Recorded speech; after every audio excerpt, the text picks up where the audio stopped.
Hello my dears, welcome to our channel Siji Biju's academy. നമ്മൾ ഇന്ന് discuss ചെയ്യുന്നത് 2025 കേരള PSC ചോദിച്ചിരിക്കുന്ന മുഴുവൻ കറണ്ട് അഫേഴ്സും ചോദ്യങ്ങളാണ്. എല്ലാവർക്കും ഈ വീഡിയോയിലേക്ക് സ്വാഗതം. അപ്പൊ കഴിഞ്ഞ വീഡിയോ കുറേയധികം ആൾക്കാർ കണ്ടിട്ടുണ്ട്. അപ്പൊ എല്ലാവർക്കും താങ്ക് യു.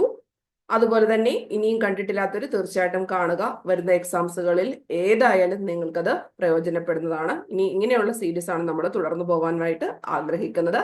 എല്ലാവരുടെയും വിലയേറിയ സപ്പോർട്ട് ഒരു ലൈക്കിന്റെ രൂപത്തിൽ പ്രതീക്ഷിക്കുന്നു. അപ്പൊ നമുക്ക് സ്റ്റാർട്ട് ചെയ്യാം.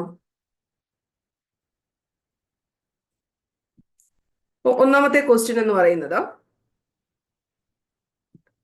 ഇന്ത്യൻ തെരഞ്ഞെടുപ്പ് കമ്മീഷന്റെ സമീപകാല ഡേറ്റ അനുസരിച്ച് 2024 ഏറ്റവും കൂടുതൽ വനിതാ വോട്ടർമാരുണ്ടാവുന്ന സംസ്ഥാന അല്ലെങ്കിൽ കേന്ദ്രഭരണ പ്രദേശം ഏതെന്നാണ് ചോദിച്ചിരിക്കുന്നത്. ഏതാണ്? കേരള, ഗുജറാത്ത്, പുതുച്ചേരി, രാജസ്ഥാൻ എന്നാണ് ഓപ്ഷൻസിനകത്ത് വന്നിരിക്കുന്നത്. ആൻസർ ഓപ്ഷൻ സി, പുതുച്ചേരി ആണ് ഏറ്റവും കൂടുതൽ വനിതാ വോട്ടർമാരുണ്ടാവുന്ന സംസ്ഥാനം അല്ലെങ്കിൽ കേന്ദ്ര ഭരണ പ്രദേശത്തിനകത്ത് വരുന്നത് പുതുച്ചേരിയാണ്. അടുത്തത്, 2025 ജനുവരിയിൽ ഏത് ഇന്ത്യൻ പ്രമുഖ വ്യക്തിയാണ് വനിതാ പഞ്ചായത്ത് രാജ് ഇൻസ്റ്റിറ്റ്യൂഷൻ പ്രതിനിധികളെ ആർട്ടിഫിഷ്യൽ ഇന്റലിജൻസും നൂതന ആശയങ്ങളും സ്വീകരിക്കാൻ പ്രോത്സാഹിപ്പിച്ചത്? ആർട്ടിഫിഷ്യൽ ഇന്റലിജൻസും നൂതന ആശയങ്ങളും സ്വീകരിക്കാൻ പ്രോത്സാഹിപ്പിച്ചത് ലോക്സഭാ സ്പീക്കർ ഓം ബിർള. ലോക്സഭാ സ്പീക്കർ ഓം ബിർളയാണ് ആൻസർ വരുന്നത്. ഓപ്ഷൻ സി ആണ്. ആർട്ടിഫിഷ്യൽ ഇന്റലിജൻസും നൂതന ആശയങ്ങളും സ്വീകരിക്കാൻ പ്രോത്സാഹിപ്പിച്ചത്. ഈ ഗവേണൻസ് സംബന്ധിച്ച് 27ാമത്തെ ദേശീയ സമ്മേളനത്തില് 2024 ഈ ഗവേണൻസ് അവാർഡുകൾ ലഭിച്ചത് മുംബൈ, ചെന്നൈ, കൊച്ചി, ഡൽഹി. മുംബൈ ആണ് ആൻസർ വരുന്നത് 27ാമത് ദേശീയ സമ്മേളനത്തില്. മുംബൈ. 2024 ഫോബ്സ് മാസികയുടെ ലോകത്തിലെ മികച്ച ബാങ്കുകളുടെ പട്ടികയിൽ ഇടം നേടിയ ഇന്ത്യയിൽ നിന്നുള്ള ഏക പ്രാദേശിക ഗ്രാമീണ ബാങ്ക് ഏതാണ്? ഫോബ്സ് മാസികയുടേത്. ഇന്ത്യയിലെ തന്നെ ലോകത്തിലെ ഏറ്റവും മികച്ച ബാങ്കുകളുടെ പട്ടികയിൽ ഇടം നേടിയ ഇന്ത്യയിൽ നിന്നുള്ള ഏക പ്രാദേശിക ഗ്രാമീണ ബാങ്ക് ആണ് ഏത്? അതും option C, Kerala Gramin bank ആണ്. അടുത്തത്, കേരള സംസ്ഥാന മനുഷ്യാവകാശ കമ്മീഷന്റെ പുതിയ അധ്യക്ഷൻ എന്ന് പറഞ്ഞിരിക്കുന്നത് അലക്സാണ്ടർ തോമസ് ആണ്. ജസ്റ്റിസ് അലക്സാണ്ടർ തോമസ് ആണ്. ഇന്ത്യയിലെ ആദ്യത്തെ ഭരണഘടനാ പാർക്ക് ഉദ്ഘാടനം ചെയ്തത് എവിടെ? ഹൈദരാബാദ്, ന്യൂഡൽഹി, പൂനെ, ഭോപ്പാൽ. എവിടെയാണ് ആൻസർ വരുന്നത്? അതിന്റെ ആൻസർ ഓപ്ഷൻ സി ആണ്. പൂനെയിലാണ് 2024 ഇന്ത്യയിലെ ആദ്യത്തെ ഭരണഘടനാ പാർക്ക് ഉദ്ഘാടനം ചെയ്തത്. പൂനെയിൽ വെച്ചിട്ടാണ് ഉദ്ഘാടനം ചെയ്തത്. കേരളത്തിലെ ഏറ്റവും മലിനമായ നദി? ചാലിയാർ, കല്ലായിപ്പുഴ, കരമനയാറ്, കടലുണ്ടിപ്പുഴ. ഏതാണ് ആൻസർ വരുന്നത്? ഏറ്റവും മലിനമായ പുഴ എന്ന് പറഞ്ഞത് കല്ലായിപ്പുഴയാണ്. കല്ലായിപ്പുഴ. 2024 ലോക ചെസ് ചാമ്പ്യൻഷിപ്പിൽ ഡി ഗുഗേഷ് പരാജയപ്പെടുത്തിയത് ആരെയാണ്? Magnus Carlsen, Veselin Topalov, Ding Liren, Garry Kasparov. Answer is option C ആണ്. ഡിങ് ലിറനെ ആണ് ഡി ഗുഗേഷ് പരാജയപ്പെടുത്തുന്നത്. Option C, Ding Liren. ചുവടെ നൽകിയിരിക്കുന്നവരിൽ ഓപ്പറേഷൻ സുതാര്യത ഏതുമായി ബന്ധപ്പെട്ടിരിക്കുന്നു? ഓപ്പറേഷൻ സുതാര്യത കുടുംബശ്രീ ലഞ്ച് ബെൽ പദ്ധതിയുടെ ഭാഗമായി ഓൺലൈനായി ഭക്ഷണം ഓർഡർ ചെയ്യാനുള്ള മൊബൈൽ ആപ്ലിക്കേഷൻ, ഈ ഡിസ്ട്രിക്ട് എന്ന ഓൺലൈൻ പോർട്ടൽ സംവിധാനം വേണ്ട വിധം പ്രവർത്തിക്കുന്നില്ലെന്ന വിവരത്തിന്റെ അടിസ്ഥാനത്തിൽ വില്ലേജ് ഓഫീസുകളിൽ വിജിലൻസ് നടത്തിയ സംസ്ഥാന വ്യാപക മിന്നൽ പരിശോധന, ട്രാൻസ്ജെൻഡർ സമൂഹത്തെ സ്വയം പര്യാപ്തമാക്കുക എന്ന ലക്ഷ്യത്തോടെ സാമൂഹ്യ നീതി വകുപ്പ് നടപ്പിലാക്കുന്ന തൊഴിൽ നൈപുണ്യ പരിശീലന പദ്ധതി. അതിനകത്ത് ഓപ്പറേഷൻ സുതാര്യത എന്ന് പറഞ്ഞത് ഓപ്ഷൻ ബി ആണ്. ഈ ഡിസ്ട്രിക്ട് എന്ന ഓൺലൈൻ പോർട്ടൽ സംവിധാനം വേണ്ട വിധം പ്രവർത്തിക്കുന്നില്ലെന്ന വിവരത്തിന്റെ അടിസ്ഥാനത്തിൽ വില്ലേജ് ഓഫീസുകളിൽ വിജിലൻസ് നടത്തിയ സംസ്ഥാന വ്യാപക മിന്നൽ പരിശോധന. ഈ ഡിസ്ട്രിക്ട് എന്ന ഓൺലൈൻ പോർട്ടൽ സംവിധാനം പ്രവർത്തിക്കാത്തതിന്റെ അടിസ്ഥാനത്തിൽ വില്ലേജ് ഓഫീസുകളിൽ വിജിലൻസ് നടത്തിയ മിന്നൽ പരിശോധനയാണ് ഓപ്പറേഷൻ സുതാര്യത. ഭാവിയിലെ കാലാവസ്ഥാ വ്യതിയാനത്തിന്റെ അളവ് കുറയ്ക്കുന്നതിനെ വിളിക്കുന്ന പേര്? ലഘൂകരണം, ജിയോ എഞ്ചിനീയറിംഗ്, പൊരുത്തപ്പെടൽ, ഇവ ഒന്നും അല്ല. ഓപ്ഷൻ എ, ലഘൂകരണം ആണ് വരുന്നത്. ഭാവിയിലെ കാലാവസ്ഥാ വ്യതിയാനത്തിന്റെ അളവ് കുറയ്ക്കുന്നതിനെ വിളിക്കുന്ന പേര് ലഘൂകരണം എന്നാണ്. ISRO നിർമ്മിക്കുന്ന ബഹിരാകാശത്തേക്ക് പോയി വരാൻ ഉപയോഗിക്കാവുന്ന RLV, റീയൂസബിൾ ലോഞ്ച് വെഹിക്കിൾ വാഹനത്തിന് നൽകിയിരിക്കുന്ന പേര്? ഓപ്ഷൻ ബി, പുഷ്പക് എന്നാണ് ആൻസർ വരുന്നത്. എന്താണ്? പുഷ്പക് ആണ് റീയൂസബിൾ ലോഞ്ച് വെഹിക്കിൾ. രാഷ്ട്രപതി ഭവനിലെ ദർബാർ ഹാളിന്റെ പുതിയ പേര് അശോക മണ്ഡപം, ആസ്ഥാന മണ്ഡപം, മഹാമണ്ഡപം, ഗണതന്ത്ര മണ്ഡപം. ദർബാർ ഹാളിന്റെ പുതിയ പേര് ഓപ്ഷൻ ഡി ഗണതന്ത്ര മണ്ഡപം. അടുത്ത ക്വസ്റ്റ്യൻ ക്യാൻസൽ ചെയ്തിരിക്കുവാണ്, പക്ഷെ നിങ്ങൾ കൃത്യമായിട്ട് അതുമായി ബന്ധപ്പെട്ട കാര്യങ്ങൾ പഠിച്ചു വെക്കണം. അപ്പൊ ഇവിടെ എനിക്ക് തോന്നുന്നത് കേരള വിനോദസഞ്ചാര ദിനവും കേരള വിനോദസഞ്ചാരവും ചോദിച്ചത് കൊണ്ടായിരിക്കാം മേ ബി അത് ക്യാൻസൽ ചെയ്തിരിക്കുന്നത്. അപ്പൊ അതിനെ പറ്റിയിട്ട് കൂടുതൽ ഞാൻ കുറെ നോക്കിയിട്ടുണ്ട്. ഇതിനെപ്പറ്റി കൂടുതൽ അറിയാവുന്നവര് അതുമായി ബന്ധപ്പെട്ട കാര്യങ്ങൾ കമന്റ് ചെയ്യുക. ഞാനിപ്പോ കുറച്ച് കാര്യങ്ങൾ പറയാം. അതായത് ഇപ്പൊ ഇവിടെ നമുക്ക് നമ്മുടെ ഭൂമി നമ്മുടെ ഭാവി എന്ന് പറയുന്ന ഒരു സംഭവമുണ്ട്. ഓപ്ഷനകത്ത് UNEP എന്ന് പറയുന്നതും ഉണ്ട് 2024. അതായത് കുറച്ച് ഭാഗം ശരിയാണ്, അവർ ലാൻഡ് അവർ ഫ്യൂച്ചർ. അത് കൂടാതെ VR എന്നിട്ടാണ് VR ജനറേഷൻ റീസ്റ്റോറേഷൻ എന്നത് ബാലൻസ് കൂടെ ഉണ്ട്. VR ജനറേഷൻ റീസ്റ്റോറേഷൻ എന്നിട്ടുള്ളതും വരുന്നുണ്ട്. ഇനി ലോക വിനോദസഞ്ചാര ദിനം എന്ന് പറയുന്നത് അല്ലെങ്കിൽ ലോക ടൂറിസം ദിനം സെപ്റ്റംബർ 28 ടൂറിസവും സമാധാനവും എന്നാണ്. ടൂറിസവും സമാധാനവും, അതായത് വിനോദസഞ്ചാരവും സമാധാനവും എന്നാണ് ലോക വിനോദസഞ്ചാര ദിനത്തിന്റെ പ്രമേയം എന്ന് പറഞ്ഞിരിക്കുന്നത്. ഇനി ദേശീയ സഞ്ചാര ദിനത്തിനകത്താണ് പറഞ്ഞത്. ഇപ്പൊ നമ്മൾ ഗൂഗിളിനകത്തൊക്കെ സെർച്ച് ചെയ്യുമ്പം അവിടെ കേരളത്തിന്റെ കാര്യങ്ങളൊക്കെ വരുന്നുണ്ട്.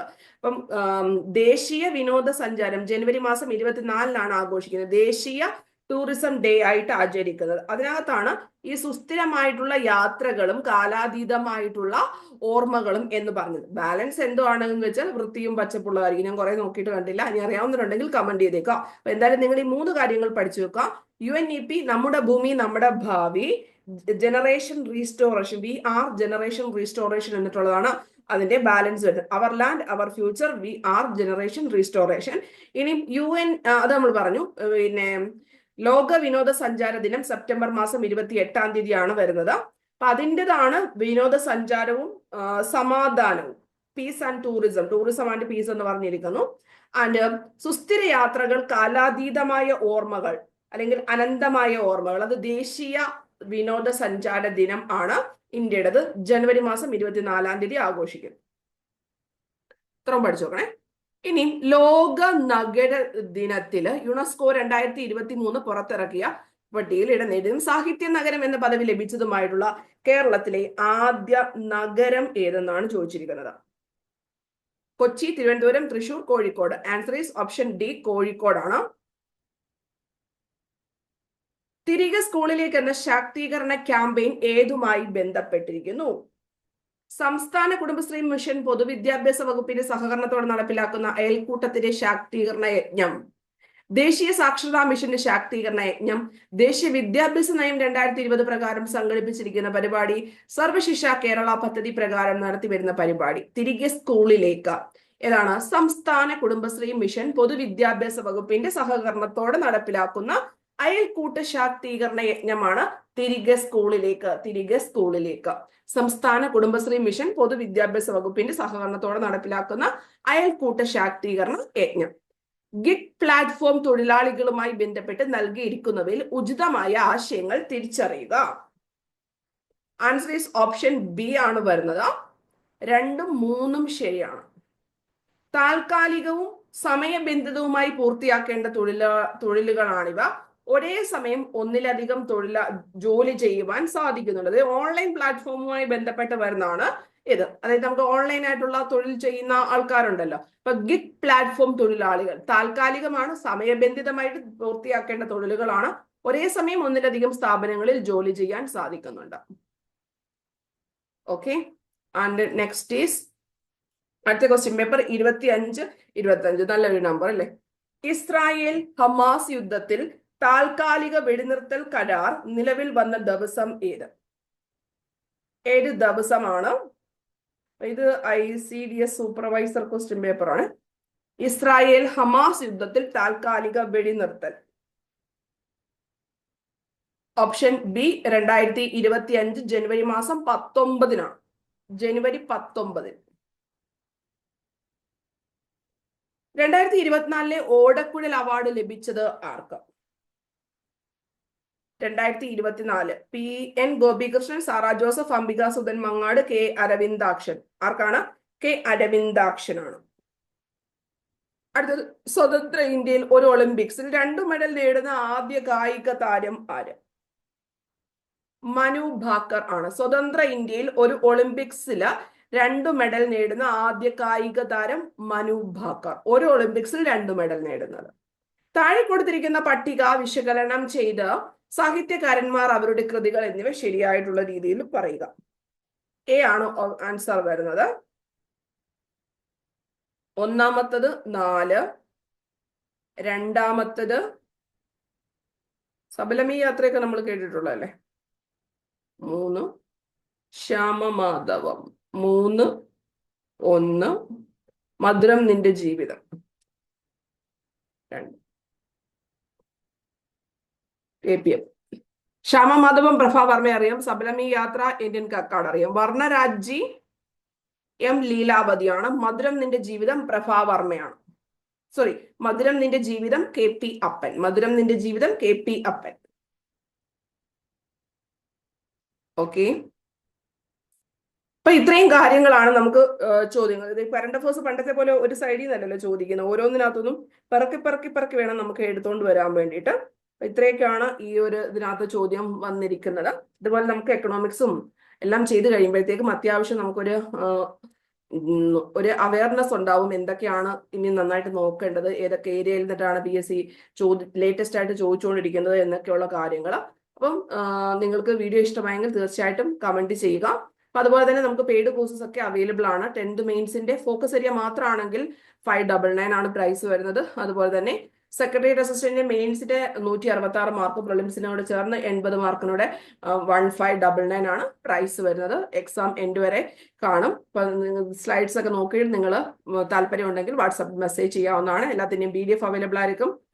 ഇതുവരെയുള്ള ലൈവ് സെഷൻസും അവൈലബിൾ ആയിരിക്കും. ഇപ്പൊ ഏകദേശം നമ്മൾ 100ഓളം ക്ലാസ്സുകൾ സെക്രട്ടേറിയറ്റ് അസിസ്റ്റന്റിന്റെ ഇത് കഴിഞ്ഞിട്ടുണ്ട്. 100ഓളം അല്ല, പിന്നെ ഇംഗ്ലീഷ് മലയാളം കൂടെ ചേർന്ന് 150+ ക്ലാസ്സസ് ഇതുവരെ കഴിഞ്ഞിട്ടുണ്ട്. അപ്പൊ അതിന്റെ എല്ലാം റെക്കോർഡ് സെഷൻസ് നിങ്ങൾക്ക് അവൈലബിൾ ആയിരിക്കും. അത് തന്നെ ഉണ്ട്.